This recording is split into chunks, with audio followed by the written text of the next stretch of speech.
Welcome to the Deep Leadership Podcast. Today, I'm joined by Bessi Graham. Bessi is an award-winning entrepreneur with over 20 years of experience working with business owners, governments, and large funding bodies to bring doing good and making money back together. She works with established business leaders who want to build on their success and align their company with their values, but are concerned about the impact of these changes on their bottom line. She helps them understand that they can do good and make money. In fact, doing good is the competitive advantage their businesses have been missing. So I'm excited to have her on the show to understand how we can all do good and make money in our businesses. So Bessi, welcome to the show. Thank you so much. Looking forward to this one. I am as well, and I'm excited about this topic, and it's the first time we've ever really talked about it in the show's history. So I'm excited to have you on because you're sort of the expert in this area. And as we talked about before we press record, is I see a major shift happening in the way we have to lead our companies. And I think this is an important thing that we have to understand. Otherwise, we could find ourselves in trouble, especially with a lot of our employees who come to our companies because they want to see us doing good in the world. So I'm excited about this. No, absolutely. It's more and more, it's a topic that as leaders, we cannot ignore. No, not at all. Not at all. Absolutely. So one of the things I want to start off is that you say that each leader needs to define what success means for them. So my question is how do business leaders need to do this, and how do they avoid trying to live someone else's life or someone else's dream? So how do they help them? How do you help them, find their own personal success? I mean, it's an interesting one, and it also does tap into that initial piece you mentioned around these shifts in society and try to figure out what does it actually look like to do good in a business, or what is it to have a meaningful life? Any of those types of questions, when we come at them from a leadership perspective and a self-awareness, personal development kind of angle, really I think that we can take the first step that I kind of come at it from is to take it all the way back to the fact that the ancients, so in the ancient Greek times, they always spoke about the foundational first step is know thyself. When we are the types of people that are goal-setting, achiever-focused, high-performing people, and that is how we have always operated in the world, it's our natural stance to any situation.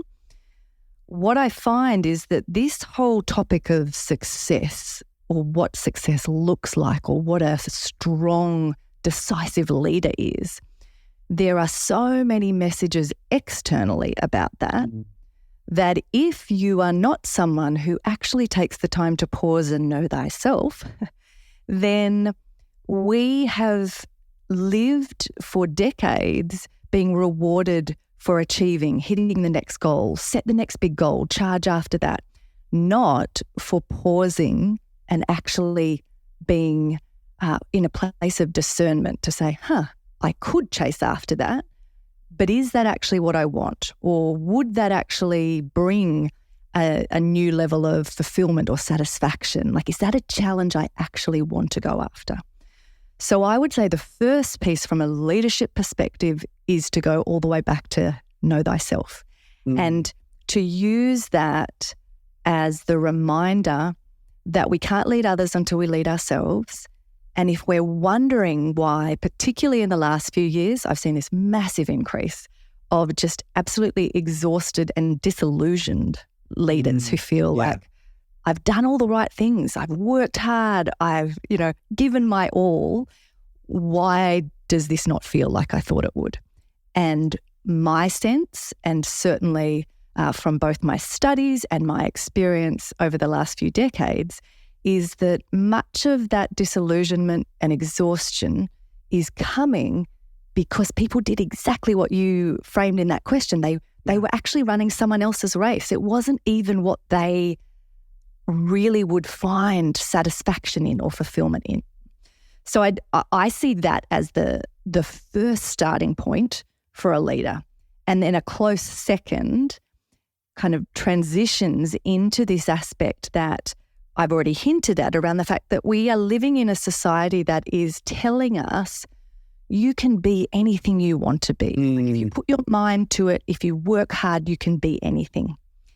And I just don't think that's true. It might be kind of technically true in some aspects, but at what cost? And part of what this exploration is for us as leaders is to say, actually, I have certain skills, I have a certain disposition that I come at things from. My unique brilliance is going to show up differently to someone else's. And unless I really get clarity on those things, I'm pretty much guaranteed that I'm heading for burnout, exhaustion, disillusionment, because my personality is going to be that I will go hard after it. And so that makes it even more important for us as leaders to do the pause, because where someone else might just plod along, we are going to go in all guns blazing. So make sure you're headed in the right direction. I think it's really important. And I know, at least in my career, I found that. I was 22 years in working for 3 global companies, vice president, moving up the corporate ladder. I saw my peers, buying fancy cars and bigger houses. And I remember thinking to myself, I don't want any of that. Like, I have no desire for that. I enjoy seeing businesses turn around and employees getting excited and hitting new records of performance. I was thrilled by that, but sort of chasing the dollar wasn't my thing. And I found part of the reason why I left corporate 8 years ago and started my own company, because I liked the freedom to be able to lead in the way I want to lead. And it was less about the money and more about, doing things the way I want to do things and not being sort of beholden to corporate policies or what have you. So for me, it was like a freedom, and it was less about money. Yeah. And each person's answer to that is going to be different. But I think the root cause or driver that you described there is going to be consistent for leaders, which is that part of why we always find ourselves in that position of leadership, or we're always the person stepping forward, solving the problem, is that we are the types of people who don't want to be told what to do. We don't want to be boxed in. And in fact, the moment you do that, I often say to people, I can trick myself and think I'm getting to a place of maturity or wisdom, and then all it takes is for someone to tell me I have to do something, or like that I feel my back's against the wall, and I suddenly behave like I'm a 3-year-old having a tantrum. It's like, don't tell me I have to do that. Right, so right. That's common for us. And so I think the aspect then is to say, well, then dig a little deeper. And one of the other words that people are often using is talking about integrity and wanting to have integrity or live with integrity. And Aquinas talked about that. The phrase was integritas, but it's the same sort of topic. But it was defined as when something reaches its own fulfillment or realization. And so when we think about it as a leader, we are going to show up at our best, and it will be sustainable, not exhausting, when it is that aspect of it's our own fulfillment and realization, not an external idea of what leadership or success is. Yeah, I definitely have seen that in my life, and I think those leaders that sort of figure that out, they are less. There's a lot less stress. There's sort of like I'm doing what I was put on earth to do. I enjoy what I'm doing. I'm not, it's consistent. You're living and working consistent with your beliefs, and I think that's when that's aligned, everything sort of calms down and life gets, good. It becomes excellent because you're doing what you were meant to be, and you're living your values consistently. And I think that's there's definitely a good feeling when you're doing that. Yeah, and I think there's a hard truth that people don't really like to sit with. But if we go back to that aspect of society telling us you can do anything, and saying, well, but at what cost? I'm not sure if you're someone who's read the Bhagavad Gita, but in that ancient classic, what Krishna talks about is the fact that you are better off losing at your own dharma than winning at someone else's. So if you think of dharma as your calling or your purpose, even if it looks like we win, but it was someone else's purpose or their particular life kind of mission, it's actually, that's not worth doing. And so the hard thing for us to accept is that when we think of our calling or our purpose, who we are at our fullest expression, so that integritas aspect, then whether you miss by an inch or a mile, the result is the same. You're not going to feel or experience that sense of fulfillment. You're not going to actually be able to sustain it long term. And leadership is a long game. It's not a sprint. So it's actually this as a conversation. I mean, we could have the whole conversation about it, but it's so critical for us as leaders as that starting point. Yeah, it makes a lot of sense to me for sure. Yeah, so let's shift gears a little bit. Talk about this idea. We talked about in the introduction this idea that leaders can do good and make money. So it's the two things that we can actually do those things together. And you also say that that doing good can be the competitive advantage that often businesses have been missing. So talk us through some of that the idea of the both, which is doing good and making money, and how that can be a competitive advantage. Sure. And look, language is a powerful thing, and certain words can be off-putting to some people and draw other people in. I know that for some, using the word good has so many connotations that they kind of struggle with that. If you struggle with thinking about this around doing good and making money, another way to think of it is how do we merge money and meaning? So the good piece, when I use that word, I am not saying that everyone should care about the same thing or have the same beliefs or that there's a one right or wrong way to run a business. Just think about it related to contribution, meaning, purpose, whatever word sits well with you, use that. And the starting point for this conversation when I work with leaders and try to shift this mindset around the fact that for decades we have been programmed to believe that these ideas of doing good and making money or money and meaning are mutually exclusive. We've been told you need to choose. And so it doesn't matter where in the world I go, when I talk to leaders, I will over and over hear the same types of phrases where, depending what conversation we're having, they'll say, well, yes, Bessi, but I did set up a business. I'm running a business here, not a charity. Or they'll say, well, with my philanthropic hat on, so we flip between as if we're totally different people or our strategy couldn't possibly combine the two.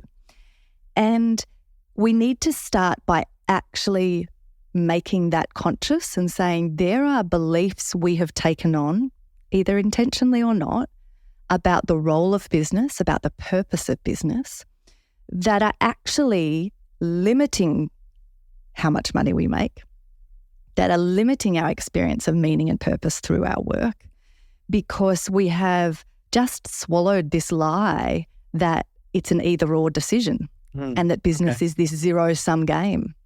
And so the aspect for me is actually often people will at first just say, yeah, totally agree with you. How exciting. It's great to be able to do both. But then when I dig into their business and I dig into the way they make decisions or how they're leading, that aspect of actually operating like they're mutually exclusive is the truth of what's driving their behavior and decision making. And so in terms of your question around, what does this look like and how does that work in a business? What are the competitive advantages? I've spent 24 years now in the area of what was originally ethical investment, then became impact investment, capacity building, trying to help businesses in that small to medium size in particular, that's been a big focus for me, get to a place where they could have a business model that allowed them to be these incredible contributors and drivers of the economy in really positive ways and do that in a way that was also making money. And what I have found is that when you don't just pay lip service to it, you don't just say, yes, we're doing both and we like to give back with our business. When you address the mindset and you actually integrate those two ideas, then what you unlock are a whole bunch of competitive advantages. So when I work with people, I talk through 9 competitive advantages that you can tap into if you start to merge money and meaning.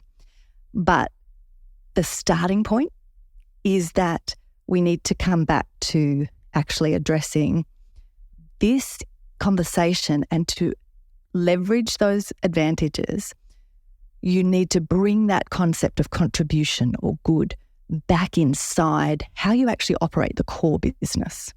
Because what I see, I've framed it as the two camps trap, where typically people tend to look at their business in what I would call the external camp. So they think, I just need to run the business. It needs to make more money than I spend. I'm going to focus on that profit maximization or shareholder value maximization. And as I do better and the business is making more money, I'll be able to be generous. I can then give a percentage of a donation of my profits or my pro bono time. That mentality is the external camp, because what you're doing is you're saying, my contribution in the world might be enabled by my business, but it's all external. It's me giving a donation to a charity, or it's me giving some of my time to a different organisation. The advantages I'm talking about and the shift of where this becomes really powerful, particularly in the operating environment we now operate with all of those shifts you've kind of hinted at, requires us to come back inside the operations of the business and say, how am I making that money in the first place?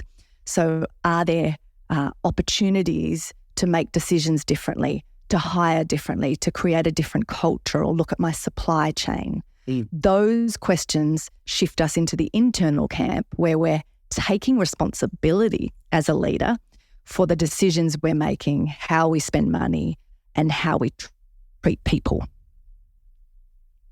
It does make a lot of sense. And I think and again, we talked about earlier that there's a shift happening now where, the shareholder concept of shareholder value of the 80s and 90s is starting to sort of fade away.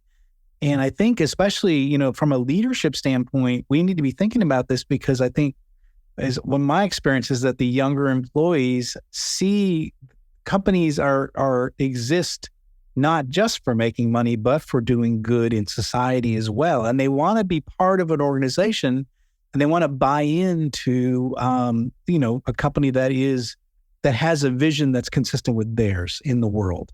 Whether it's donating extra pairs of shoes for every sale they make, or, donating a percentage to certain charities, or, only sourcing from, ethical suppliers that, And I think that, and so I think from an employee standpoint, the employees will stand up, and we've seen employee protests on the rise, really post-pandemic, and even during that pandemic, where employees are standing up saying, "You are not acting consistent with what your beliefs are, Mr. Company, and we're gonna step out of work until you do." Operate consistent with your principles. And I think it's really interesting. It's a big shift. I've never saw that happen before. And I think it's a shock for a lot of leaders, particularly in the business space, because there has been there's been ups and downs, obviously in the economy and in different sectors, but a pretty consistent pattern for decades now that has allowed business leaders to treat anything expensive or slightly uncomfortable as an externality. So that word of externalities has been covering up, or at least camouflaging, the real costs of decisions, the real damage being done. And it's made many business models look highly profitable, but only on the back of privatizing the benefits and socializing more broadly the downsides of that. And so I think that your point is a really good one, in that from all kinds of angles, whether it's internally from your own staff, whether it is simply related to looking at the increases in things like insurance premiums or different regulatory and compliance requirements, aspects if you have physical products and you're wanting to be able to import and export into, say, Europe, the European Union will not be allowing people to bring their products in unless you can actually show that you haven't contributed to deforestation. All of these things that so many business leaders who are coming at it in that angle I talked about before, where they say, well, I'm running a business, not a charity. Right. They have not had to think about those questions because in their mind, that was for philanthropy or environmental groups or the government. It was someone else's problem.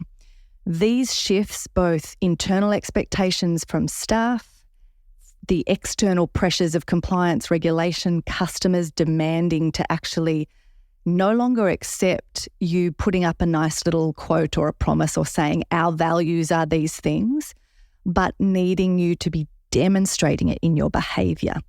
These are the aspects of why I'm really encouraging leaders to go on this journey now, because the changes are happening rapidly and they're only accelerating. So if you don't start to engage with what does this mean for my business, my advice to leaders is to say that the quicker you at least begin, I don't think it's wise for you to go from 0 to 100. So I'm not saying do everything straight away, but at least begin to look at your business differently from this perspective and start to identify where are my biggest gaps here? Where are there things where actually there's serious risk for the business if I don't start to consider this, or I'm missing opportunities if I don't get on board?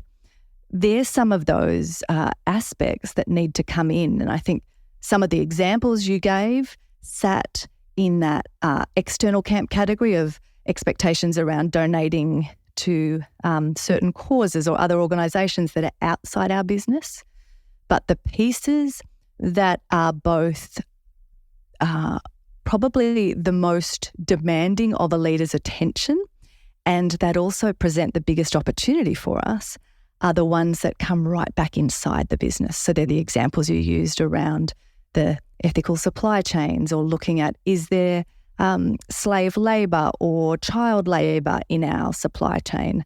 Are there components in our packaging that we could actually reconsider? And if we go back to this creating a win-win, are there opportunities where by us thinking differently, the innovation that emerges is we actually come up with a solution that saves us money and has a better environmental impact.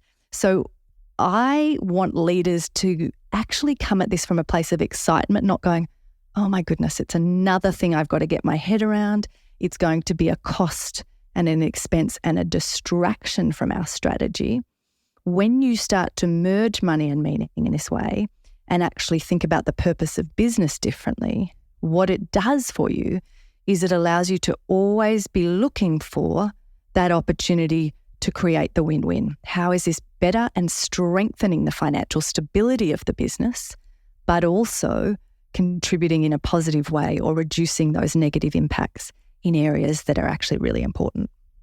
Yeah, I see that. I definitely see that. Can you give us maybe some examples of maybe companies that have figured this out and are making, have made active moves in that direction and now have, been more successful because they've sort of embraced the idea of doing good and making money and bringing these two? I know I'm probably putting you on the spot, but I wonder if you could think of a couple of examples of companies. I have some in the back of my mind, but I'm just curious to know if you had some that you thought or have done a good job at this.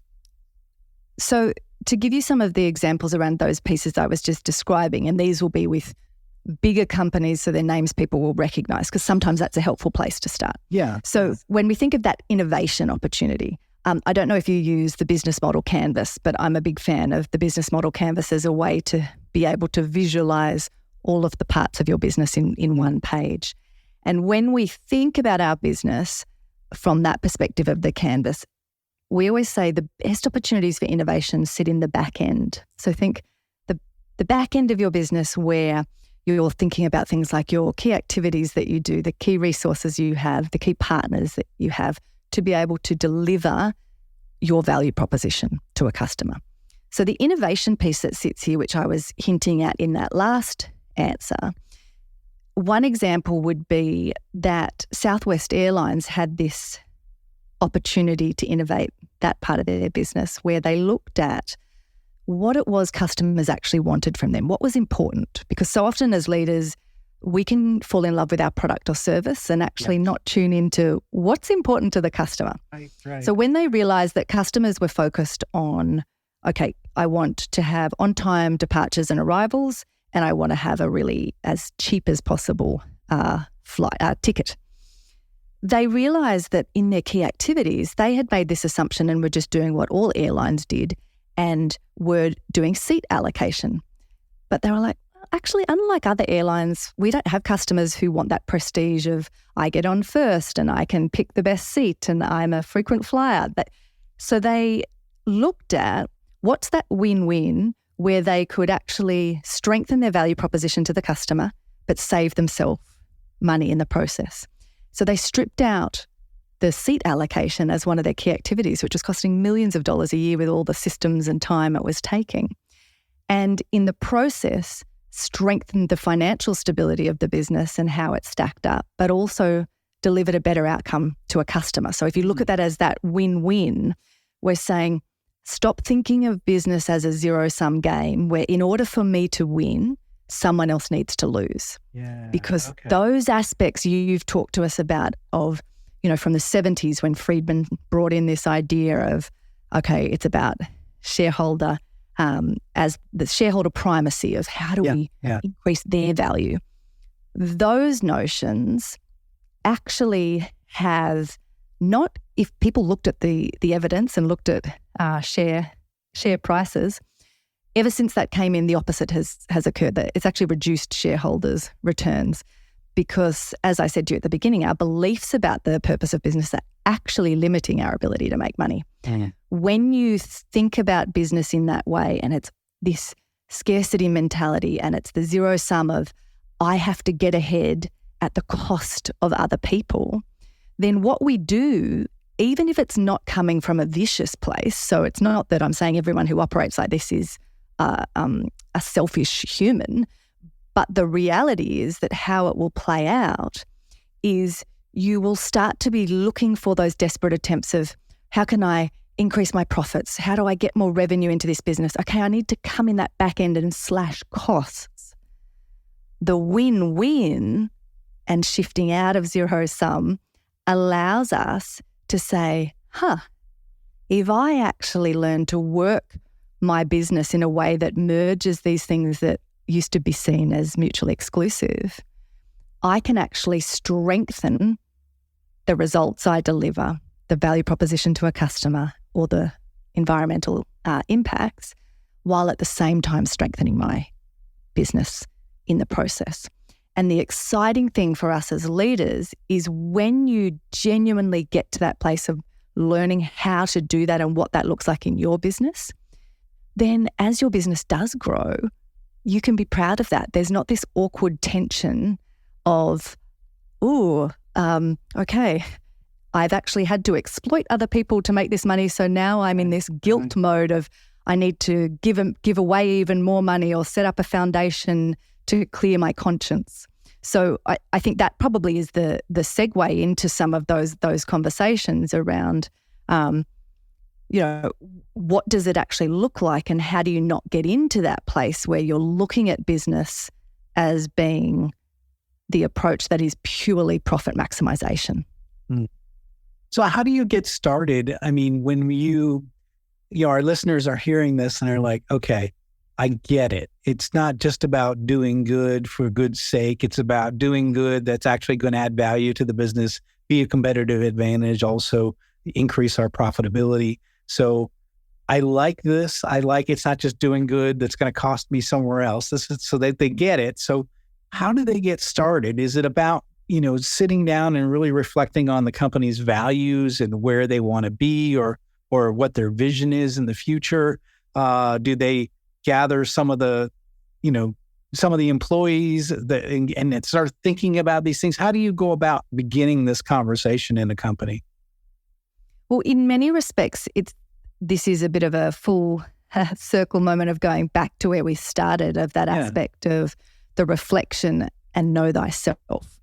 Because what it looks like is going to be different for every business. And you want it to look different for every business. So I am not a purist. I am not here teaching business leaders that there's one answer or trying to get everyone to believe what I believe or care about what I care about. I think that the best way to get great outcomes here and for business to be that powerful agent for change in the world is to actually celebrate that we all care about different things. We're all driven by different aspects, and we need that. I don't actually want every business to choose the same thematic and say, okay, we're all focusing on plastics in the ocean. Yeah. Okay, but what about education? What about health? What about aged care? Like, there's so many topics. And if we go back to that piece of the idea of dharma or calling, people will be able to sustain it if they're actually passionate and interested. So I think the starting place as a business leader is to come right back to the really exploring your origin story, both as an individual, if you're the founder or owner. If you're not the founder or owner, then going straight to the origin story of when the business was set up and saying, what was going on in the world? Were we reacting against a gap in the market or an injustice that really made us angry? Were we drawn towards this exciting opportunity that we thought no one else was really nailing and we had a solution? Because these pieces start to both excite us again about why we even began in the first place, and they also start to give us those hints and little pieces along the road that guide us towards clarity of what do we actually care about? Where are the areas that we need to get back to? Because you mentioned earlier this idea of what for decades has been the focus of business. And I always say to people, while there are these rapid shifts now happening, and they seem rapid, but for those of us who have been in the space for decades, it's felt very, very long time coming. But it's actually not something new, because when we think about something like this of the origin story, the roots of business are passionate craftspeople who had a solution they wanted to share, or someone who saw a gap in the market and knew that they could step into that. People who start businesses are not starting the business going, I'm here to make as much money as I can, regardless of whose face I have to tread on. That's not the roots of business historically or today. And so I think it's a more powerful framing to say we're reclaiming the roots of business, what it is to be human, our draw right back to the beginning of humans' existence around trade and bartering and all of these aspects. They're deeply human. So I think that starting point for a leader is an origin story to say, where did this actually come from? Because when we can focus in on, okay, what is it we care about? Our next piece can then be, what are the unique levers we have to pull? Where do we have certain skills or certain infrastructure that's unique to our business that means we could actually start to play a role in this? Sometimes at that second step, what might emerge for you are actually really negative things. You might say, oh, what emerges is we're actually causing massive damage in our supply chain around these areas.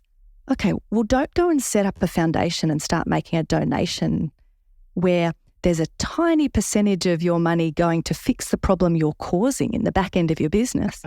Let's start as leaders to just take responsibility for what do we have decision-making rights over? Where do we have influence or control? And start there. So I think that's two of the very early steps.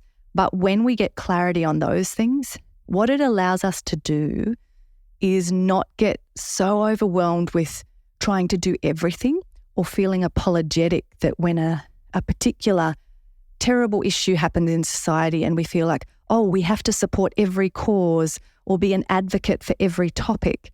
No, we don't, but we do have to have consistency and actually demonstrate, here's the work we're doing.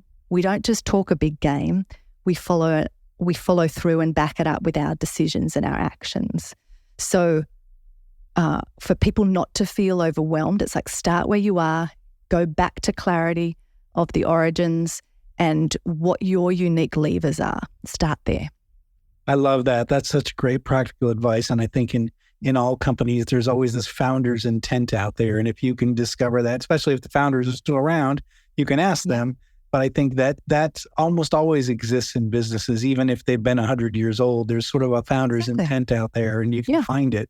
And usually if you follow that thread, there'll be, even if it's way back and it was a newspaper article of an interview or something, you'll find little traces of those things. Yeah, I love that. That's great. What final message would you like to leave with our listeners about this important topic? I think the piece to just focus in on is to dig a little deeper on that first question about what are my actual beliefs about the role of business or my position towards money. Because unless we deal with that piece first, it'll come up and bite us at different moments. And so pausing long enough to become more conscious of our own bias or the beliefs that are really lying under the surface can help us when we then go on this journey that we've talked about of both getting to clarity of self and then going into looking at what does this look like in my business. So I think that would be the first piece, actually questioning the unconscious and then going into a position that comes back to this merging money and meaning or doing good and making money that says, I can actually be unapologetic about that if I learn to build my business in a way where I'm generating a win-win, where it's not the zero-sum game. So the moment you have those two pieces, you actually open up a very different way of thinking about business and running your business. Wow, this is really some powerful stuff. And I think that if leaders, you're listening in and you're like, wow, I haven't really thought about this for my business. I've always been out there making money and trying to make money. I haven't really thought about what is the good that we're doing or what is the positive we could be doing as well. If you haven't thought about that, this is a good time to think about it. Hopefully this triggered some thoughts in your mind. And I want to encourage you to think about this and also talk to Bessi. Bessi, how can people find out about you and the things that you offer, your services that you offer? Yeah, well, I think probably two quick things related to what you just said. It is an exploration and it's starting to create the space to ask questions and reflect. Yeah. So if people wanted to, as a first step, the only place they need to go, so you don't have to remember lots of different things. If you just go to my website, to bessigraham.com, then that's where you'll find all of these pieces that will help you with that next piece. But there's two components that are going to be the most logical place to start. One is we'll share a link to a free download, which is around 5 questions that every decisive leader can answer. So it goes through the critical things that you want to start actually being honest with yourself of, do I know that? Can I answer that question for my business?